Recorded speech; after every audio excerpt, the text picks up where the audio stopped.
The ship's warning klaxons blared through the corridors as Marcus worked his way deeper into the vessel's hold.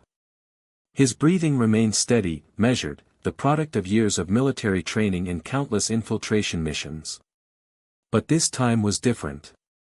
This wasn't a military operation or a mercenary contract. This was personal. The tip had come 3 days ago, a new shipment of exotic merchandise heading through the Rigel sector. Marcus had seen enough slave ships to recognize the euphemism. He'd spent the last 5 years disrupting these operations whenever he could, but something about this particular transport had caught his attention.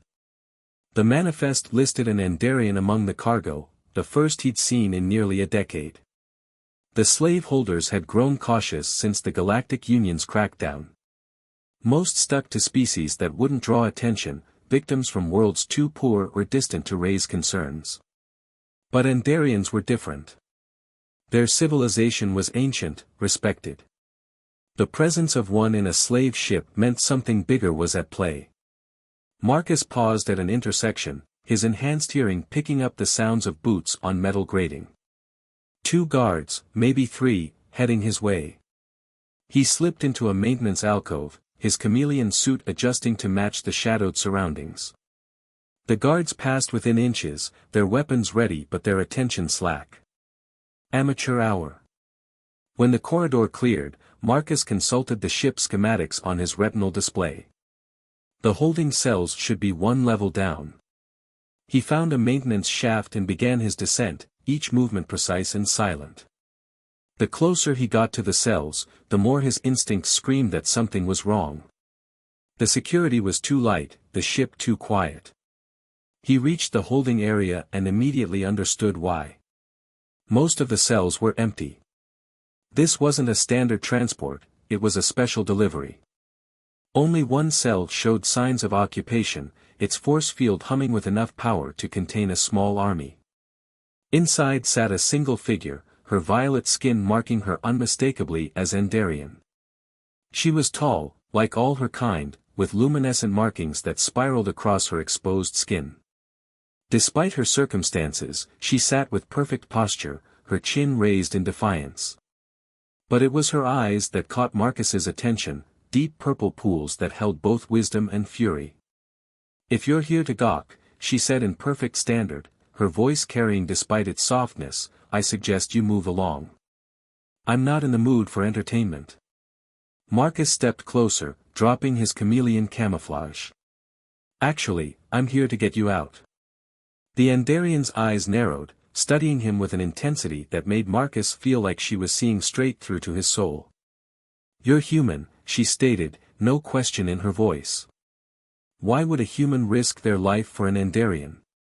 "Let's just say I have a problem with slavery," Marcus replied, already working on the cell's control panel. "I'm Marcus, by the way." "Kira," she offered after a moment's hesitation. "And you should know, this is a trap." Marcus's fingers stilled on the controls. "Explain." "My presence here isn't accidental. They're using me as bait, though I don't know for whom." Kira's markings pulsed slightly, a sign of agitation among her people. "My family, they arranged this." Marcus processed this information, his mind already adapting their escape plan. "Your own family sold you into slavery." "Why?" "Politics," Kira spat the word like it was poison. "My opposition to certain policies had become inconvenient." The cell's force field flickered and died as Marcus completed his override. "Well, their loss is my gain. Ready to make some trouble?"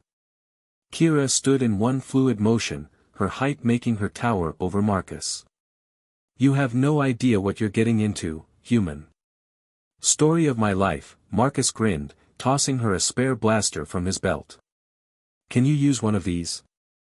Kira checked the weapon with practiced ease. "I was top of my class at the Diplomatic Defense Academy." "Will that suffice?" "Lady, I think this is the beginning of a beautiful partnership." As if on cue, the ship's alarms changed tone, becoming more urgent. "That would be the welcoming committee," Marcus noted. "Shall we?" Kira's response was to move to the doorway, taking up a tactical position that would have made Marcus's old combat instructors proud. "Lead the way, my unexpected ally. I believe we have some people to disappoint." Together they moved through the ship, Marcus's stealth technology and combat experience complementing Kira's surprising tactical acumen. As they fought their way toward the escape pods, Marcus couldn't shake the feeling that this rescue mission was about to become something much bigger than he'd planned. He just hoped they'd both live long enough to find out what. The escape pod hurtled through space, its systems straining as Marcus pushed them well beyond their designed limits. Behind them, the slave ship's pursuit vessels lit up the void with weapons fire. Inside the cramped pod, Kira braced herself against the bulkhead, her violet skin taking on a paler hue as another near-miss rocked their small craft. "You do realize," she said, managing to keep her voice steady despite their violent evasive maneuvers, "that these civilian pods weren't designed for combat flying." Marcus's hands danced across the controls, a ghost of a smile playing at his lips. "Good thing I'm not flying it like a civilian then." He rolled the pod through a series of spiraling turns that had their pursuers' shots going wide. "Besides, we're almost to the asteroid field. That'll even the odds." The helix belt.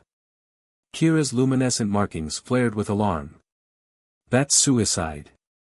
The magnetic interference alone will mask our signature and fry their targeting systems," Marcus finished.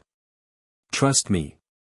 Kira studied him for a moment, her purple eyes unblinking. "You say that so easily." "Trust you. A stranger who broke into a slave ship for reasons he has yet to fully explain." Marcus kept his focus on piloting but could feel the weight of her gaze. "Would you prefer I left you in that cell? I would prefer to understand why you were there at all."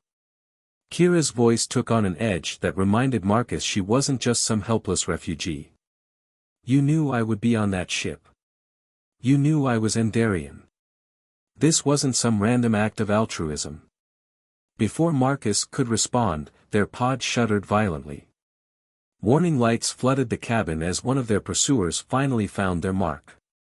"Hold that thought," Marcus growled, his fingers flying over the controls. "Time to get creative."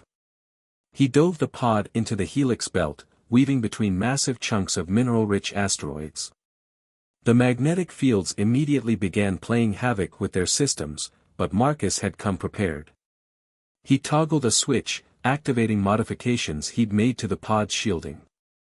"Impressive," Kira noted, watching as their pursuers struggled to follow their path through the asteroids. "You've done this before." "Once or twice," Marcus admitted. He guided them deeper into the belt, using the larger asteroids for cover. "But usually with better ships and fewer people shooting at me." A massive explosion behind them signaled that at least one of their pursuers hadn't been as skilled at navigation. The remaining ships began to fall back, unwilling to risk the same fate. As the immediate danger passed, Marcus allowed himself to relax slightly. "Now, about your questions. You're right, I knew you would be there. I've been tracking slave ship movements for years, disrupting their operations when I can. But an Endarian showing up on a manifest? That was new. Dangerous. So you came out of curiosity?" Kira's tone made it clear she wasn't buying it. "I came because something didn't add up." Marcus turned to face her fully for the first time since their escape. "Endarians don't get taken as slaves. Your people are too powerful, too well connected. Unless they were sold by their own," Kira finished bitterly. "By those who could make it look legitimate." Marcus nodded. "Which means this goes higher than usual." "Way higher. The question is, what did you discover that made your family willing to go to such lengths?" Kira's markings pulsed with what Marcus was beginning to recognize as agitation. "It's not what I discovered. It's what I was about to expose." She moved closer, her voice dropping. "Tell me, Marcus, what do you know about Project Eclipse?" Marcus felt his blood run cold. He hadn't heard that name in years, not since his days in military intelligence. "That's just a myth. A conspiracy theory about a secret program to develop bioweapons specifically targeted at non-human species. Kira's eyes bore into his. I assure you, it's very real. And my family, along with others in the Andarian High Council, have been helping fund it. The implications hit Marcus like a physical blow. If she was right, if Project Eclipse was real and had backing from species like the Andarians. This is bigger than slavery, he realized. The slave ships, they're not just transport. They're test subjects. Kira nodded grimly. Now you understand why they wanted me silenced. Why they were willing to sacrifice one of their own to maintain the secret. Marcus ran a hand through his hair, his mind racing through the ramifications. We need proof. Hard evidence that can't be buried or denied. I know where to find it, Kira said. But we'll need help. Resources. And someone will have to get us through the security at the Andarian Science Ministry. A slow smile spread across Marcus's face. As it happens, I might know someone. But first. He checked their navigational display. We need to make it to the safe house on Proxima 3. I have a feeling those ships weren't the only ones looking for us. Kira settled back into her seat, her posture perfect even in the cramped pod. You continue to surprise me, Marcus. I'm not used to that. Stick with me, princess. Surprises are my specialty. His smile faded as he added, though I have a feeling the biggest ones are yet to come. As they emerged from the asteroid field, setting course for Proxima 3, both human and Andarian sat in contemplative silence. They had started this journey as rescuer and rescued, but now found themselves allies in something far more dangerous than either had imagined. The coming days would test not only their abilities but also the fragile trust building between them. And somewhere in the shadows, powerful forces were already moving to ensure their silence, permanently. The safe house on Proxima 3 was little more than a converted mining shelter tucked into the planet's endless red canyons. As Marcus worked at a makeshift communications array, Kira paced the small space, her luminescent markings casting shifting patterns on the rough-hewn walls. Your contact is late, she noted, her carefully controlled voice betraying only a hint of concern. Marcus continued his adjustments without looking up. Jasper's always late. It's part of his charm. He paused, fingers stilling on the controls. But he's also the best slicer in 3 sectors. If anyone can get us into the Science Ministry's systems, it's him. The communication array crackled to life, resolving into a holographic image of a man who appeared to be more cybernetic implants than organic matter. Marcus, you magnificent bastard, Jasper's artificial voice carried a hint of amusement. I heard you'd gone and stirred up trouble with the Andarians. Didn't believe it until now. Good to see you too, Jasper, Marcus replied. What have you found? The cybernetic man's artificial eyes whirred as they focused on Kira. Your friend's story checks out. Been digging through some very interesting data streams. Project Eclipse isn't just real, it's active. And it's worse than you think. Kira stepped forward, her height imposing even through the hologram. Explain. They're not just developing targeted bioweapons, Jasper said, his mechanical fingers dancing through unseen data. They're creating a delivery system using the existing trade routes. The slave ships are just phase 1, testing the distribution network. Marcus felt his jaw tighten. Phase 1 for what? Full species-specific biological warfare, Jasper replied grimly. Imagine a virus that could wipe out an entire race while leaving others completely unaffected. Now imagine dozens of them, all ready to be released simultaneously through legitimate shipping channels. Kira's markings pulsed with barely contained fury. My people would never. Your people aren't calling the shots, Jasper interrupted. The Andarian High Council is just one piece. I found connections to the Terran Defense Force, the Rigelian Merchant Guild, even the Centaurian Peacekeeping Force. This goes all the way to the top of the Galactic Alliance. Marcus watched as Kira absorbed this information, seeing the moment when her diplomatic training gave way to raw emotion. All this time, she whispered, I thought I was uncovering corruption within my own government. But this changes everything, Marcus finished. He turned back to Jasper's hologram. What about the science ministry? Can you get us in? Better. Jasper's mechanical face attempted something like a smile. I can get you to the source. The primary research facility isn't on Anaria at all. It's hidden in plain sight, a medical research station, in the outer rim. I'm sending coordinates now. The data streamed across their console, but Marcus's attention was on Kira. She stood perfectly still, her markings pulsing with an intensity he hadn't seen before. Kira, he ventured carefully. I know that facility, she said, her voice hollow. My father, he used to oversee it personally. Said it was developing cures for cross-species diseases. A bitter laugh escaped her. More lies. Always more lies. Marcus moved to her side, close but not touching. We can end this. But it's going to be dangerous. If we're caught. They'll kill us, Kira finished. Or worse, use us as test subjects. She turned to face him, and Marcus was struck by the fierce determination in her purple eyes. I don't care. My entire life I've served a system I believed in, only to discover it's rotten to its core. No more. Jasper's hologram flickered. You'll need help. I'm sending you coordinates for some friends of mine. Former military, like you, Marcus. People who haven't forgotten what they're supposed to fight for. How long?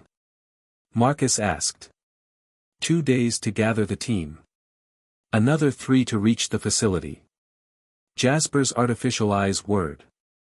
But you'll need to move fast. My probing of their systems hasn't gone unnoticed. They'll be expecting something. Marcus nodded. Send the coordinates. And Jasper. Thank you. The hologram flickered out, leaving Marcus and Kira alone in the dimly lit shelter. The silence stretched between them, heavy with unspoken thoughts. Why are you really helping me? Kira asked suddenly. And don't say it's just because you hate slavery. This is different. Personal. Marcus was quiet for a long moment, weighing how much to reveal. Finally, he spoke. Because 8 years ago, I was part of a Terran Defense Force operation that went wrong. We were told we were stopping terrorists. Instead, we helped test an early version of these weapons on a civilian population. His hands clenched. I watched an entire colony die. Men, women, children, all gone in days. When I tried to report it, I was branded a traitor. Been hunting slavers ever since, trying to make up for it. Kira's hand found his shoulder, her touch surprisingly gentle. And now you have a chance to do more than just save a few lives. You can stop it from happening again. Marcus looked up at her, seeing not just an Andarian noble but a warrior as determined as himself. We can stop it. Together. Her markings pulsed with what he was beginning to recognize as approval. Together, she agreed. As they began planning their assault on the research facility, Marcus couldn't help but marvel at how fate had brought them to this point. A disgraced human soldier and an exiled Andarian noble, about to take on the most powerful organizations in the galaxy. The odds were impossible. But as he watched Kira work, her brilliant mind already formulating strategies, Marcus realized he wouldn't want anyone else by his side for this fight. The real war was about to begin. The medical research station hung in space like a malevolent spider, its docking arms extending outward from a central hub. Marcus studied it through the viewport of their commandeered transport ship, his enhanced vision picking out defense turrets and sensor arrays carefully disguised as routine equipment. Quite the facade they've built, he muttered. Beside him, Kira nodded grimly. Everything about this place is designed to look harmless. Just another research facility doing routine medical work. Her markings pulsed with barely contained anger. While inside they develop ways to commit genocide.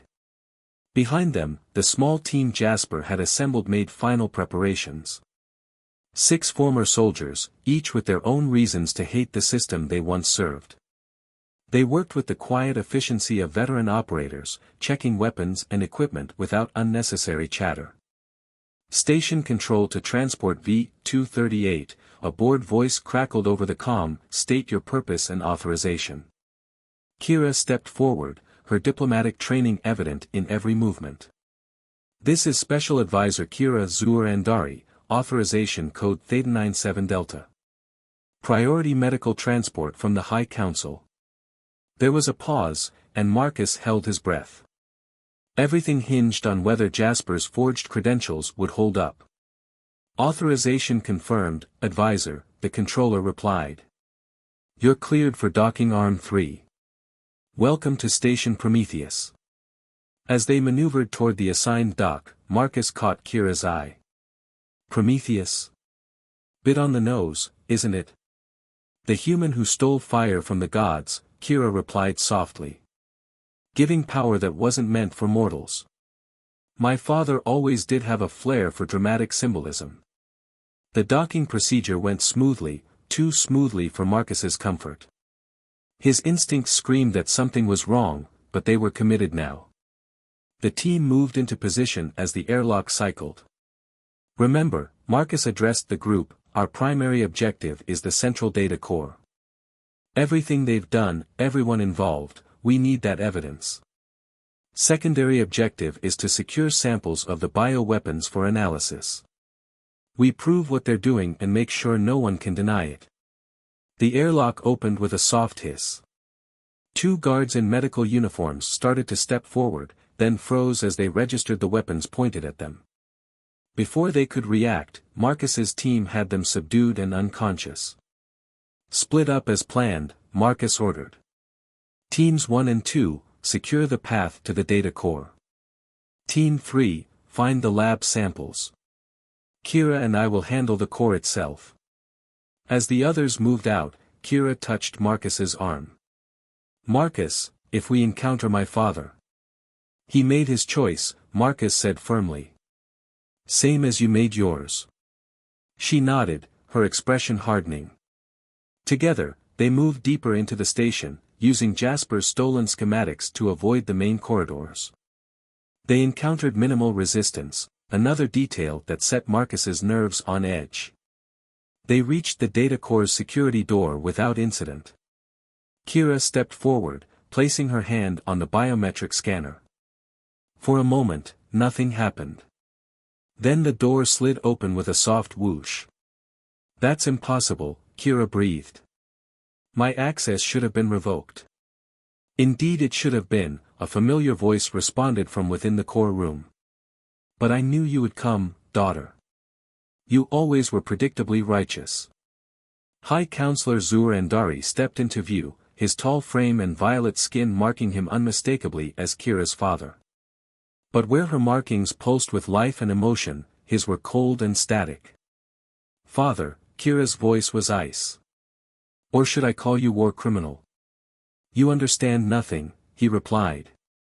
What we do here will ensure the survival of our people, of humanity as well, Marcus Evans. Marcus stiffened at the use of his full name. The counselor smiled without warmth. Oh yes, I know who you are. The disgraced soldier seeking redemption. Did you really think we wouldn't recognize you? That we wouldn't be prepared? Alarms began blaring throughout the station. Marcus's comm crackled with desperate voices, their other teams under attack, security forces seemingly appearing from nowhere. It was a trap, Marcus realized. You wanted us here. Of course, the counselor replied. Now we can deal with all our problems at once. The troublesome whistleblower, the human interference, and... He pressed a button on his wrist console, test our latest development. A fine mist began spraying from hidden vents in the ceiling. Marcus felt his enhanced lungs seize up immediately, while Kira seemed unaffected. Species-specific, you see, her father explained clinically. This particular strain affects only humans. Don't worry, death will be relatively painless. But as Marcus fell to his knees, fighting for breath, he saw something the counselor had missed. Kira wasn't rushing to her father's side as expected. Instead, she was moving with deadly purpose, her markings blazing with fury. You forgot something, father, she snarled, her hand shooting out to grab his wrist device. I didn't just study diplomacy at the academy. In one fluid motion, she disabled the device and slammed her father against the wall, her combat training evident in every movement. Marcus. The console. Fighting through the effects of the bioweapon, Marcus staggered to the data core's main console. His fingers flew across the controls, uploading the virus Jasper had prepared, designed to broadcast everything in the station's database to every major news outlet and government in the galaxy. It's done, he gasped, his vision beginning to blur. It's all out there. Everything. The last thing he saw before consciousness faded was Kira running to his side, her father secured and her markings pulsing with what might have been fear, or perhaps something deeper. Then darkness took him, and he knew no more.